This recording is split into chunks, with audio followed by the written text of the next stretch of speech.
안녕하세요. 돈미쌤입니다. 이번 영상 주제는요. 연금저축펀드를 주제로 설명을 드리다 보면 가장 많이 질문을 받는 내용입니다. 바로 사회초년생이 연금저축펀드에 납입을 하는 게 맞는 선택인가? 하는 문제인데요. 연금저축펀드에 대해 공부를 하시다 보면 사회초년생은 연금저축펀드에 가입하면 안 된다는 말 여기저기서 들어보셨을 겁니다. 사회초년생은 급여가 적기 때문에 연금저축펀드에 연 600만 원씩을 채우고 나면 따로 저축을 하는 게 불가능해져서 집을 사는 등 목돈이 필요한 상황에서 활용할 돈이 없어진다는 말이 항상 따라오는데요. 기본적으로는 중도해지를 했을 때 페널티가 있는 상품이다 보니 특정 시점에 목돈이 필요해질지 아닐지는 모르지만 어차피 사회초년생은 목돈이 없어 연금저축에 돈을 모아봤자 해지하며 페널티를 받게 될 것이다. 그러니 굳이 해지로 인해 받게 될 페널티를 감수하면서까지 연금저축에 돈을 모으지 말고 직접 투자로 돈을 모으라는 말도 함께 나옵니다. 직접 투자로 모으면 언제든 페널티 없이 뺄 수 있고 연금저축은 시작했다가 해지하면 페널티가 크니까 사회초년생이 연금저축펀드에 돈을 넣으면 바보라는 소리를 하기도 하는데요. 지난 영상에서 말씀드린 대로 연금저축펀드를 해지하지 않고 쭉 가져간다면 직접 투자와 비교했을 때 상당히 좋은 성과가 나옵니다. 하지만 많은 사람들이 말하는 것처럼 연금저축을 중도해지했을 때에는 페널티가 있기 마련이죠. 그 페널티로 인해 연금저축을 하지 말라는 말을 계속해서 하는 거고요. 많은 분들이 이 페널티 때문에 연금저축 시작 자체를 망설이시기도 하죠. 그럼 대체 연금저축펀드를 중도해지했을 때의 페널티가 직접 투자를 활용했을 때보다 얼마나 크길래 절대로 하지 말라는 소리가 나오는 건지 이번 영상에서 자세히 다뤄보도록 하겠습니다. 아마 이 영상을 보시고 나면 생각이 바뀌실 것 같습니다. 자, 그러면 지금부터 투자 시뮬레이션을 한번 해볼 텐데 기본 전제는 이렇습니다. 첫째, 매년 600만 원씩을 연초에 납입하는 걸로 하고 이 돈으로는 S&P 500 추종 ETF를 매수해서 연 8% 수익률이 나오는 걸로 가정합니다. 둘째, 직접 투자와 연금저축펀드 양쪽 모두 세금을 최소화하고 수익률을 극대화하는 방향으로 운영합니다. 직접 투자의 경우 250만 원까지는 양도소득세가 면제되지만 그 이상의 소득이 나왔을 경우 초과분에 대해 22%에 해당하는 세금이 나오게 되죠. 그러니 매년 250만 원 한도의 양도소득세 면제 혜택을 최대한 활용해 줄 겁니다. 셋째, 연금저축펀드에서는 매년 세액공제 받은 금액 초년생 기준으로 연봉 5,500만 원이 되지 않을 테니 최대 한도로 받아낸 99만 원을 별도 계좌에 넣고 S&P를 사모으는 전략입니다. 중도해지 시에는 마찬가지로 매년 99만 원만큼 받아낸 환급분을 토해내고 양도소득세 면제 없이 수익금의 16.5%를 뱉어내는 것을 기준으로 계산합니다. 환급분을 투자하여 낸 수익은 별도로 계산합니다. 먼저 10년간 매년 600만 원씩 S&P 500 추종 ETF에 투자를 했을 때 예상 자산은 다음 표와 같습니다. 원금과 수익금, 자산 총액을 구분해 뒀는데요. 어차피 같은 상품에 투자하다 보니 차이가 나는 부분은 직접 투자에서의 양도세와 연금저축펀드의 해지 페널티 그리고 세금입니다. 1년차부터 10년차까지 위에서 말씀드렸던 전략들을 활용해서 수익 실현을 하고 손에 쥐는 금액들을 계산해 보겠습니다. 먼저 1년차입니다. 첫 해에는 연금저축펀드의 세액 공제가 발생하기 전이라 환급금을 토해낼 필요는 없습니다. 원금 600만 원, 수익금 48만 원이 나오고 중도해지를 한다면 수익금에 대한 기타소득세 48만 원 중 약 8만 원이 발생합니다. 직접 투자의 경우 수익금 48만 원이 똑같이 나오지만 연 250만 원 한도로 세금이 면제되니 내야 할 세금이 없습니다. 1년차는 직접 투자가 8만 원만큼 유리합니다. 다음 2년차입니다. 여기서부터는 연금저축펀드에 투자한 사람의 경우 세액공제를 받는 금액이 생깁니다. 1년차에 600만 원을 납입했으니 99만 원을 받게 되겠죠?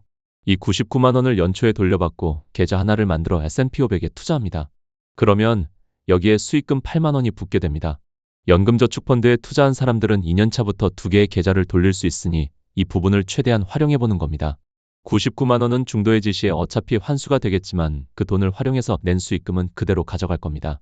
하지만 여전히 원금에 대한 수익금 약 148만 원의 16.5%, 약 25만 원에 해당하는 세금을 납부해야 합니다.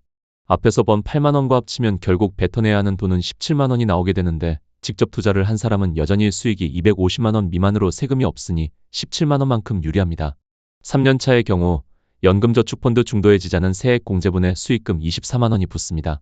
하지만 원금에 대한 수익금 약 300만 원의 16.5%, 50만 원 정도 되는 페널티가 나오고 직접 투자를 한 사람은 수익금이 300만 원인 것으로 보이지만 매년 250만 원 한도로 세금을 피하고 있으니 3년차 미실현 수익이 약 150만 원으로 250만 원 한도에 걸리지 않아 세금이 면제됩니다.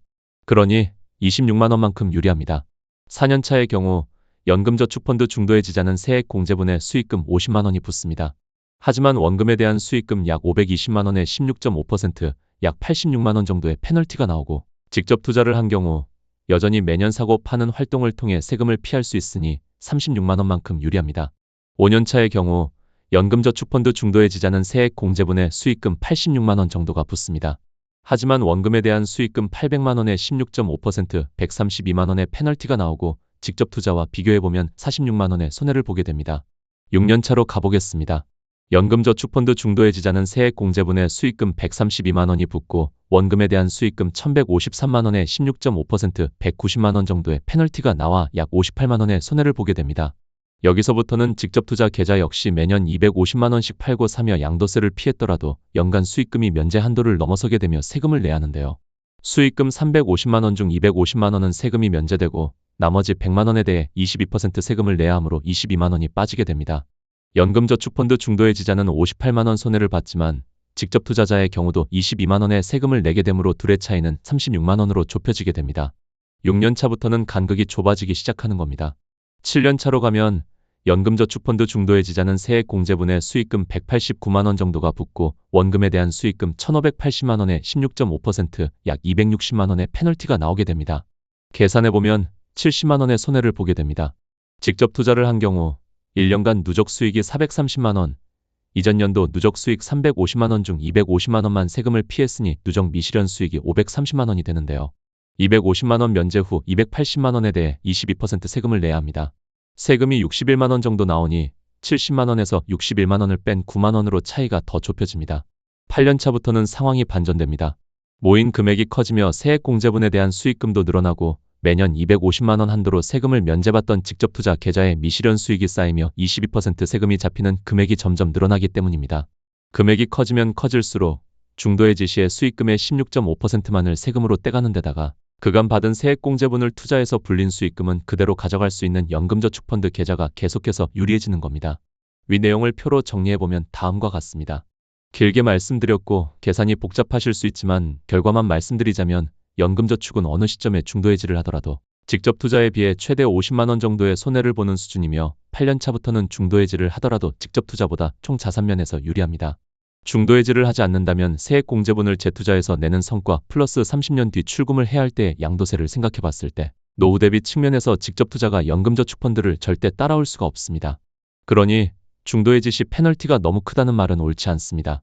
중도해지 시 직접 투자와 비교했을 때 연차에 따라 최대 50만 원의 페널티를 받을 수 있지만 중도해지를 하지 않는다면 직접 투자와 비교했을 때 억 단위로 차이가 날 수 있다고 하는 것이 옳습니다. 최대 50만 원을 잃을 위험과 30년간 1억 이상을 벌 수 있는 기회 사이에서 저울질을 한다면 중도해지를 하더라도 연금저축에 납입을 하는 것이 기대수익이 훨씬 높은 상황입니다. 사회초년생이라도 급여가 적어도 중도해지를 할 것 같다는 생각이 들더라도 직접 투자 대비 최대 50만 원까지만 손해를 보는 투자라면 굳이 연금저축펀드에 돈을 모으지 않을 이유가 없겠죠?